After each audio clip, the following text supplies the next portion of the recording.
ओम शांति। आज 20 सितंबर 2021 के साकार मधुर महावाक्य हैं। आज की मधुर मुरली में बाबा श्रेष्ठ कर्म का महत्व समझा रहे हैं।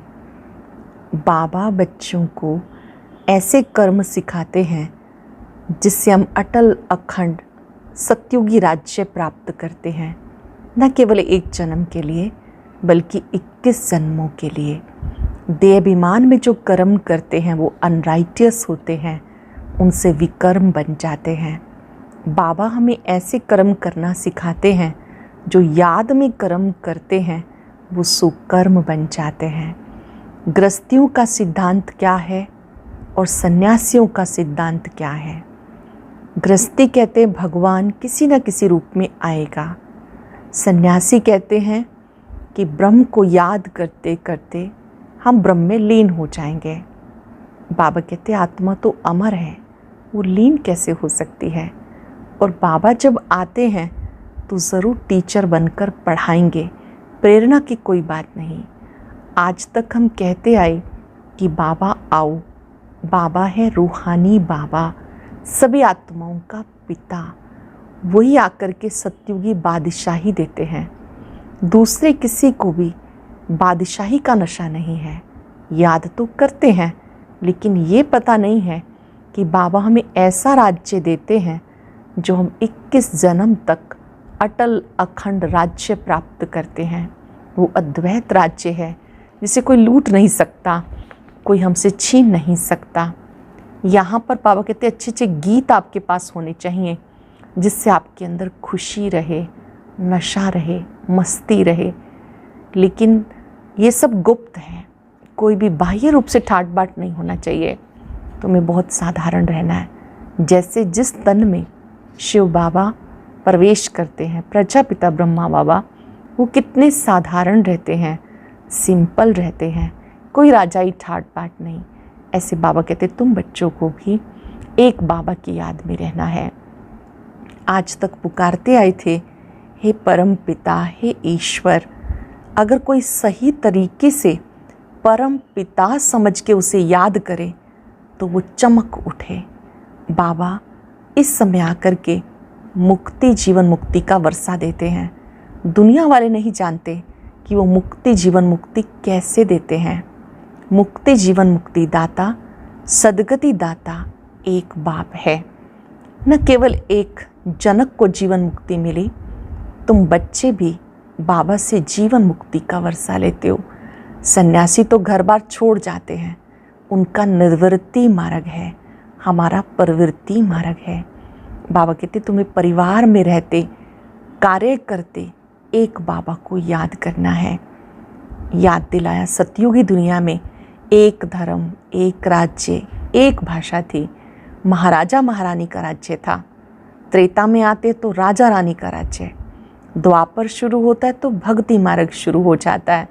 भक्ति भी पहले अव्यभिचारी, एक शिव की पूजा करते हैं, फिर लक्ष्मी नारायण की पूजा, फिर अनेक देवी देवताओं की, गणेश की पूजा, चंडी की पूजा। भक्ति में कितना विस्तार है, ज्ञान में कितना सार है। बाबा बीज और झाड़ की नॉलेज देते। यहाँ बाबा कहते कोई भी इस तरह से नाच तमाशे की आवश्यकता नहीं। यहाँ पर तो आप बच्चे एक बाप की याद से फिर से पुण्य आत्मा बनते हो, विकर्मों को विनाश करते हो। यही सच्ची सत्यनारायण की कथा है, अमर कथा है, तिजरी की कथा है। एक बाप की याद से पावन बनो और अपने को आपे ही राजाई के लायक बनाना है। अपने आप को राज तिलक देने के लिए अच्छा पुरुषार्थ करना है। बाबा याद दिला रहे हैं कि नॉलेजफुल के साथ साथ पावरफुल भी बनो और लवफुल भी बनो। जैसे मनसा द्वारा आप सेवा करते हो तो उससे मनसा वृत्तियों का परिवर्तन होता है। वाणी से सेवा करते हो तो नॉलेजफुल बनाते हो, लाइट माइट देकर। कर्म से ऐसी सेवा करो कि रमणीकता का अनुभव हो, आने वाली आत्माएं अनुभव करें ये हमारी फैमिली है। ऐसी एक्टिविटी हो कि उनको फैमिली फीलिंग आए, ये हमारा ईश्वरीय परिवार है। उसके लिए कर्म करते हुए भी लवफुल स्टेज में रहना है, रमणीकता से कार्य करना है, तब सिद्धि स्वरूप बन सकेंगे। याद में रहेंगे तो सिद्धि स्वरूप बन सकेंगे। बहुत सुंदर बात आज बाबा ने संकल्पों पर समझाई कि शुद्ध संकल्पों का स्टॉक जमा करो, ये आपकी सेफ्टी का किला बन जाएगा। आज चलते फिरते याद करेंगे, मैं सिद्धि स्वरूप आत्मा हूँ। मुझे अपने मन के द्वारा सबको गुड वाइब्रेशंस देने हैं, अपने कर्म से भी सेवा करनी है और शुद्ध संकल्पों का स्टॉक जमा करते रहना है। कैसी भी परिस्थिति आए, शुद्ध संकल्पों का खजाना बढ़ाते रहना है। अब सुनते हैं मुरली विस्तार से। बाबा कहते हैं, मीठे बच्चे, बाबा आए हैं तुम्हें ऐसे श्रेष्ठ कर्म सिखाने जिससे तुम 21 जन्म की बादशाही का वर्षा ले सको, अटल अखंड राज्य के मालिक बन सको। बाबा आए हैं तुम्हें ऐसे श्रेष्ठ कर्म सिखाने जिससे तुम 21 जन्म की बादशाही का वर्षा ले सको, अटल अखंड राज्य के मालिक बन सको। क्वेश्चन है, गृहस्थियों और सन्यासियों के किस एक सिद्धांत में बहुत बड़ा अंतर है? गृहस्थियों और सन्यासियों के किस एक सिद्धांत में बहुत बड़ा अंतर है? गृहस्थियों का सिद्धांत है कि भगवान जरूर किसी न किसी रूप में आएगा। सन्यासियों का सिद्धांत है कि ब्रह्म को याद करते करते ब्रह्म में लीन हो जाएंगे। अब बाबा समझाते, ब्रह्म में कोई लीन नहीं होता, आत्मा अमर है, वो लीन कैसे होगी? भगवान यदि आएगा तो ज़रूर टीचर बनकर शिक्षा देगा, प्रेरणा से तो ज्ञान नहीं देगा ना। आएगा तो टीचर बन के शिक्षा देगा, प्रेरणा से तो ज्ञान नहीं देगा ना। गीता तुम्हें पाके हमने जहाँ पा लिया। ओम शांति। मीठे मीठे रूहानी बच्चों ने गीत सुना। रूहानी बच्चे कहते हैं बाबा। बच्चे जानते ये बेहद का बाप बेहद का सुख देने वाला है, अर्थात वो सबका बाप है। उनको सभी बेहद के बच्चे आत्माएं याद करते हैं, किसी न किसी प्रकार से याद करते हैं, परंतु उनको पता नहीं कि हमें उस परम पिता परमात्मा से कोई बादशाही लेनी है। तुम जानते हो हमें जो बाप सत्युगी विश्व की बादशाही देते हैं वो अटल अखंड अडोल है। बाबा जो बादशाही देते हैं वो अटल अखंड अडोल है। वो हमारी बादशाही 21 जन्म कायम रहती है। सारे विश्व पर हमारी राजाई रहती है, जिसको कोई छीन नहीं सकता, लूट नहीं सकता। हमारी राजाई है अडोल, क्योंकि वहाँ एक ही धर्म होता है, द्वैत है नहीं, वो है अद्वैत राज्य। बच्चे जब गीत सुनते हैं तो अपनी राजाई का नशा बुद्धि में आना चाहिए। ऐसे से गीत घर में रहने चाहिए जिससे बाप और वर्षे की झट याद आती है। ऐसे से गीत रहने चाहिए अपने पास जिससे बाप और वर्षे की झट याद आती है। बाप की याद की मस्ती के गीत होने चाहिए। तुम्हारा सब है गुप्त। बड़े आदमियों के बहुत ठाठ होते हैं, तुम्हें कोई ठाठ नहीं। तुम देखते हो जिसमें बाबा ने प्रवेश किया उसमें भी कोई ठाठ की बात नहीं, कपड़े आदि सब वही हैं। तुम बुद्धि से समझते हो बाबा ने इनमें प्रवेश किया हमें राज भाग देने के लिए। ये भी बच्चे जानते, सारी सृष्टि में इस समय जो भी मनुष्य मात्र हैं सब देवीमान में आकर अनराइटियस काम करते हैं, इसलिए बेसमझ कहा जाता। सबकी बुद्धि को ताला लगा हुआ है। तुम कितने समझदार विश्व के मालिक थे, अब माया ने बिल्कुल बेसमझ बना दिया, जो कोई काम के नहीं रहे। बाबा के पास जाने के लिए यज्ञ तप बहुत करते हैं परंतु मिलता कुछ नहीं, ऐसे ही धक्के खाते रहते। परमात्मा को कोई भी जानते नहीं, सर्वव्यापी कह देते, ये भी कितना रॉन्ग हो जाता। पिता अक्षर बुद्धि में नहीं आता करके कोई कहते हैं, वो भी कहने मात्र। अगर परम पिता समझे तो बुद्धि एकदम चमक उठे। अगर निश्चय से अंतःकरण से ये बात समझे कि वो मेरा पिता है, परम पिता है, तो बुद्धि चमक उठे। बाप स्वर्ग का वर्षा देते हैं, वह हेवनली गॉड फादर फिर हम कलयुगी नरक में क्यों पड़े हैं? अब हम मुक्ति, जीवन मुक्ति कैसे ले सकते हैं? ये किसी की बुद्धि में नहीं आता। अब तुम्हें समझ मिली है। बाबा ने हमें स्मृति दिलाई, जब नई दुनिया, नया भारत था तो हमारा राज्य था। एक ही मत, एक भाषा, एक ही महाराजा महारानी थे। सतयुग में महाराजा महारानी, त्रेता में राजा रानी कहा जाता। फिर द्वापर में वाम मार्ग शुरू होता है। फिर हर एक के कर्मों पे मदार है। कर्मों अनुसार एक शरीर छोड़ दूसरा लेते हैं। अब बाबा तुम्हें ऐसे कर्म सिखाते जो 21 जन्म बादशाही ही पाते रहेंगे। भले वहाँ भी हद का बाप मिलता, परंतु वहाँ ये ज्ञान नहीं रहता कि राजाई का वर्षा बेहद के बाप का दिया हुआ है। फिर द्वापर से रावण राज शुरू होता तो विकारी संबंध हो जाता। फिर जैसे जैसा कर्म वैसा फल मिलता है। देवता वाम मार्ग में चले जाते। फिर सतयुग का सब क्लास हो जाता। फिर कर्मों अनुसार जन्म लेते। भारत में पूज्य राजाएं थे तो पुजारी राजाएं भी थे। सतयुग में राजा रानी, प्रजा सब पूज्य होते हैं। फिर जब द्वापर में भक्ति मार्ग शुरू होता तो यथा राजा रानी तथा प्रजा पुजारी बन जाते हैं। बड़े राजा जो सूर्यवंशी थे वही पुजारी बन जाते। फिर वैश्यवंशी बन जाते। अब तुम निर्विकारी बनते हो। उसकी प्रारब्ध 21 जन्म चलती। फिर भक्ति मार्ग शुरू होता। जो जो पूज्य देवी देवता होकर गए उनके मंदिर बनाकर उनकी पूजा करते हैं। ये सिर्फ भारत में होता। ये 84 जन्मों की कहानी जो बाप सुनाते हैं ये भी भारतवासियों के लिए है। और धर्म वाले आते ही बाद में हैं। फिर तो वृद्धि होते होते ढेर के ढेर हो जाते। वैरायटी, भिन्न भिन्न देवी देवताओं की रस्म रिवाज थी, वो भारत के गुरुओं की नहीं है। आधा कल्प के बाद रावण राज शुरू होने से सारी रस्म रिवाज बदल जाती। फिर पूज्य से पुजारी बन जाते। पूजा भी पहले अव्यय बिचारी एक शिव की करते हैं, उनके मंदिर बनाते हैं। फिर लक्ष्मी नारायण के बनाएंगे। एक ने लक्ष्मी नारायण का मंदिर बनाया तो दूसरा भी बनाएगा। फिर राम सीता के मंदिर बनाने लग पड़ेंगे। फिर कलयुग में देखो गणेश, हनुमान, चंडिका देवी आदि आदि अनेक देवियों के चित्र बनाते रहते हैं। भक्ति मार्ग के लिए सामग्री भी चाहिए। जैसे बीज कितना छोटा होता, झाड़ कितना बड़ा होता, वैसे भक्ति का विस्तार हो जाता। ढेर के ढेर शास्त्र बनाए जाते। अब बाबा बच्चों को कहते, ये भक्ति की सामग्री सब खत्म होनी है, मुझे याद करो।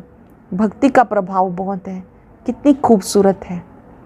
नाच तमाशा, गायन, कीर्तन कितना खर्चा करते।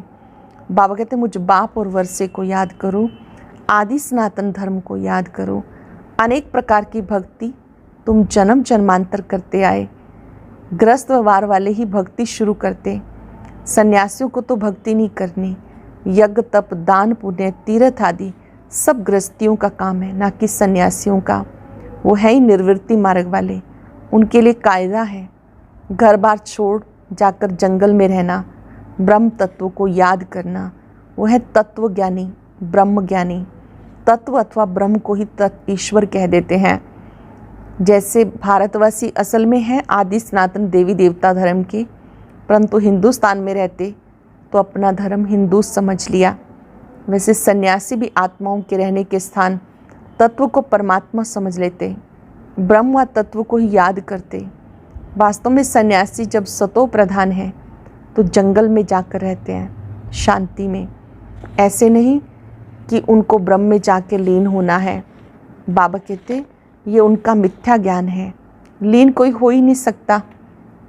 आत्मा तो अविनाशी है, वो कैसे लीन हो सकती। भक्ति में कितना माथा कूटते, फिर कहते भगवान किसी न किसी रूप में आकर मिलेगा। अब कौन राइट है? वो कहते ब्रह्म से योग लगाकर ब्रह्म में लीन हो जाएंगे। ग्रस्त वाले कहते भगवान किसी न किसी रूप में आएगा, पतितों को पावन बनाएगा। ऐसे नहीं कि ऊपर से प्रेरणा द्वारा सिखाएंगे। टीचर घर बैठे प्रेरणा करेगा क्या? प्रेरणा अक्षर है नहीं, प्रेरणा से कोई काम नहीं होता। भले शंकर जी की प्रेरणा से विनाश कहा जाता है, परंतु ये है ड्रामा की नूंद। उनको ये मिसाइल शादी बनाने ही है, प्रेरणा की बात ही नहीं। मनुष्य कह देते भगवान की प्रेरणा से सब होता है, या कहते शंकर की आँख खुलने से प्रलय हो गई। ये सब कहानियाँ हैं, अर्थ कुछ नहीं समझते। किसके भी मंदिर में जाएंगे कहेंगे अच्युतम केशवम, अर्थ कुछ नहीं समझते। कोई भी अपने बड़ों की महिमा नहीं जानते। धर्म संस्थापक को गुरु कह देते, वास्तव में उनको गुरु कहना रॉन्ग है। क्राइस्ट कोई गुरु थोड़ा ही है, वो तो सिर्फ धर्म स्थापन करते। गुरु उनको कहा जाता जो सद्गति करे। गुरु उन्हें कहते हैं जो सद्गति करे। वह तो धर्म स्थापन करने आते, उनके पिछाड़ी उनकी वंशावली आती। सद्गति किसकी करते ही नहीं तो उनको गुरु कैसे कहेंगे। गुरु तो एक ही है जिसको सबका सद्गति दाता कहा जाता। भगवान बाप आकर सबकी सद्गति करते हैं, मुक्ति जीवन मुक्ति देते हैं। उनकी याद कभी किससे छूट नहीं सकती। मनुष्य हे भगवान हे ईश्वर के बाप को याद करते हैं क्योंकि वो सबका सद्गति दाता है। बाबा समझाते सारी रचना है, रचयिता मैं हूँ, सबको सुख देने वाला, वर्षा देने वाला एक ही बाप है। सुख देने वाला, वर्षा देने वाला एक बाप है। भाई भाई को वर्षा नहीं दे सकता, वर्षा हमेशा बाप से मिलता है। मैं सब बेहद के बच्चों को बेहद का वर्षा देता हूँ, इसलिए ही मुझे याद करते हैं। परमात्मा क्षमा करो। समझते कुछ नहीं। बाबा कहते मैं कोई इनको पुकारने से नहीं आता, मैं इनके कोई पुकारने से नहीं आया। ये तो ड्रामा बना हुआ है, ड्रामा में मेरे आने का पार्ट ढूंढा हुआ है। अनेक अधर्म विनाश, एक सत्य धर्म की स्थापना, व कलयुग का विनाश सतयुग की स्थापना करनी होती। मैं अपने समय पर आप ही आता हूँ। ये भक्ति मार्ग का ड्रामा में पार्ट है। अब जब भक्ति मार्ग का पार्ट पूरा होता तब मैं आया हूँ। कल्प पहले भी बाबा आप ब्रह्मा तन में आए थे। ये ज्ञान अभी तुम्हें मिलता, फिर कभी नहीं मिलेगा। ये है ज्ञान, वह है भक्ति। ज्ञान की प्रारब्ध है चढ़ती कला। कहा जाता सेकंड में जीवन मुक्ति। जनक को सेकंड में जीवन मुक्ति मिली थी ना, लेकिन क्या एक जनक ने ही जीवन मुक्ति पाई? जीवन मुक्ति सब पाते हैं ना, सारी विश्व पाती है। सद्गति व जीवन मुक्ति एक ही अक्षर है। जीवन मुक्ति अर्थात जीवन को मुक्त करते हैं इस रावण राज्य से। बाबा जानते बच्चों की कितनी दुर्गति हो गई, बिल्कुल दुखी हो गए। उनकी फिर सद्गति होनी है। जब बिल्कुल दुखी हो गए उन्हें की फिर सद्गति होनी है। पहले मुक्ति में जाकर फिर जीवन मुक्ति में आएंगे, शांति धाम से सुख धाम में आएंगे। ये चक्र का राज बाबा ने समझाया। पहले घर जाएंगे शांति धाम, फिर सुख धाम में आएंगे। ये राज बाबा ने समझाया। बाबा कहते इस समय सारी सृष्टि का झाड़ जड़ जड़ीभूत तमो प्रधान हो गया। पूरा ही झाड़ तमो प्रधान हो गया। इसलिए कोई भी अपने को आदि सनातन देवी देवता धर्म का समझते नहीं। आदि सनातन देवी देवता धर्म के थे क्योंकि देवता ही पवित्र थे। हम अपवित्र पतित अपने को देवता कैसे कहलाएं? इसलिए कहा जाता इन विकारों को छोड़ते जाओ। ये विकार आदि आधा कल्प से रहे, अब एक जन्म इनको छोड़ना, इसमें मेहनत लगती है। आधा कल्प इन विकारों के अधीन रहे, अब इन्हें छोड़ना, इसमें मेहनत लगती। मेहनत बगैर थोड़ा ही विश्व का मालिक बनेंगे। बाप को याद करेंगे तब अपने को राजाई का तिलक देंगे, अर्थात राजाई के अधिकारी बनेंगे। जितना अच्छी रीति याद करेंगे, श्रीमत पे चलेंगे, तुम राजाओं का राजा बन जाएंगे। जितना अच्छी रीति याद करेंगे, श्रीमत पे चलेंगे, राजाओं का राजा बनेंगे। पढ़ाने वाला टीचर तो आया है पढ़ाने, ये पाठशाला है मनुष्य से देवता बनने की, नर से नारायण बनने की कथा सुनाते। ये कथा कितनी नामी ग्रामी है। इसको अमर कथा, सत्यनारायण की कथा, तिजरी की कथा भी कहते हैं। देखो गीत कितना अच्छा है। बाबा हमें विश्व का मालिक बनाते हैं। जो मालिक बना हमसे कोई लूट ना सके, कोई अर्थक्वेक आदि नहीं होगी, वहाँ विघन की कोई बात ही नहीं। ऐसा अटल अखंड पवित्रता सुख शांति का राज्य अब तुम पा रहे हो। कल्प पहले माफिक, हर 5,000 वर्ष के बाद भारत स्वर्ग बनता है। तुम जानते हो हम 100 देवता थे, फिर 84 जन्म लेते लेते आकर ये बनते हो। तुम ही देवी देवता थे, 84 जन्म लेते फिर आकर ये बनते, फिर हम सो देवता बनेंगे। इसको कहते हैं स्वदर्शन चक्रधारी। अच्छा, मीठे मीठे सिक्के लदे बच्चों प्रति माता पिता बाप दादा का याद प्यार गुड मॉर्निंग। रूहानी बाप की रूहानी बच्चों को नमस्ते। रूहानी बच्चों की रूहानी बाप दादा को नमस्ते, गुड मॉर्निंग। शुक्रिया बाबा, शुक्रिया। धारणा के लिए सार। पहली पॉइंट है, अपने आप को राजाई का तिलक देने के लिए याद की मेहनत करनी है, सब विकारों को छोड़ देना है। ब्रह्मा बाप समान साधारण और गुप्त रहना है, बाहर का ठाठादी नहीं करना, अपने भविष्य राजाई के नशे में रहना है। अपने आप को राजाई का तिलक देने के लिए याद की मेहनत करनी है, सब विकारों को छोड़ देना है। ब्रह्मा बाप समान साधारण गुप्त रहना है, बाहर का ठाठादी नहीं करना, अपने भविष्य राजाई के नशे में रहना है। वरदान है, नॉलेजफुल, पावरफुल, लवफुल स्वरूप द्वारा हर कर्म में सिद्धि प्राप्त करने वाले सिद्धि स्वरूप भव। नॉलेजफुल, पावरफुल, लवफुल स्वरूप द्वारा हर कर्म में सिद्धि प्राप्त करने वाले सिद्धि स्वरूप भव। जब वाणी द्वारा सेवा करते हो तो मनसा पावरफुल हो, मनसा द्वारा दूसरों की मनसा को चेंज करो, अर्थात मनसा द्वारा मनसा को कंट्रोल करो। वाणी द्वारा लाइट माइट देकर नॉलेजफुल बनाओ। कर्मणा अर्थात संबंध संपर्क व अपनी रमणीक एक्टिविटी से उन्हें असली फैमिली का अनुभव कराओ। ये हमारा ईश्वरीय परिवार है, दैवी परिवार है, ये अनुभूति कराओ। ऐसे जब तीनों स्वरूप में रह के हर कर्म करेंगे तो सिद्धि स्वरूप बन जाएंगे। मन से भी, मन से क्या करेंगे? मनसा पावरफुल हो, दूसरे की मनसा को चेंज करो। वाणी द्वारा लाइट माइट देकर नॉलेजफुल बनाओ, अर्थात कर्म करते समय भी कर्मणा के द्वारा भी रमणीक एक्टिविटी और बोल के द्वारा भी उनको लाइट माइट दो। आपके बोल भी उन्हें शक्ति प्रदान करें। तीनों रूप से सेवा करेंगे तो सिद्धि स्वरूप बन जाएंगे। स्लोगन है, अपने पास शुद्ध संकल्पों की शक्ति जमा करो तो ये शक्ति सेफ्टी का साधन बन जाएगी। शुद्ध संकल्पों की शक्ति जमा करो, ये शक्ति सेफ्टी का साधन बन जाएगी।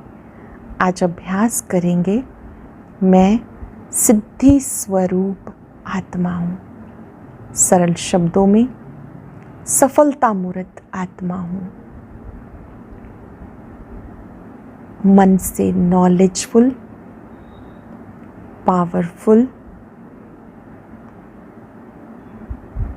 परमात्मा शक्तियों को अपने में समाने वाली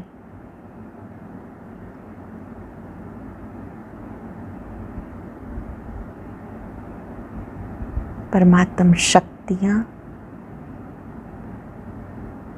वृत्तियों को भी चेंज कर देती हैं।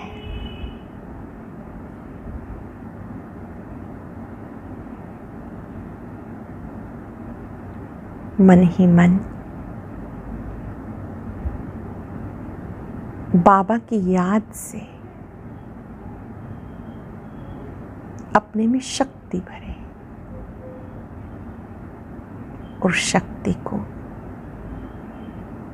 चारों ओर फैलाए।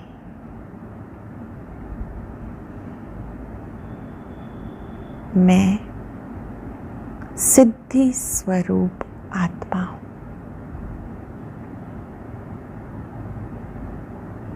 बाबा की शक्तियां पाकर मैं अपने कर्तव्य के प्रति जागरूक, शुद्ध संकल्पों की शक्ति जमा कर शुद्ध संकल्पों के बल से सदाकाल के लिए सिद्धि स्वरूप बन जाएंगे। ओम शांति शांति शांति।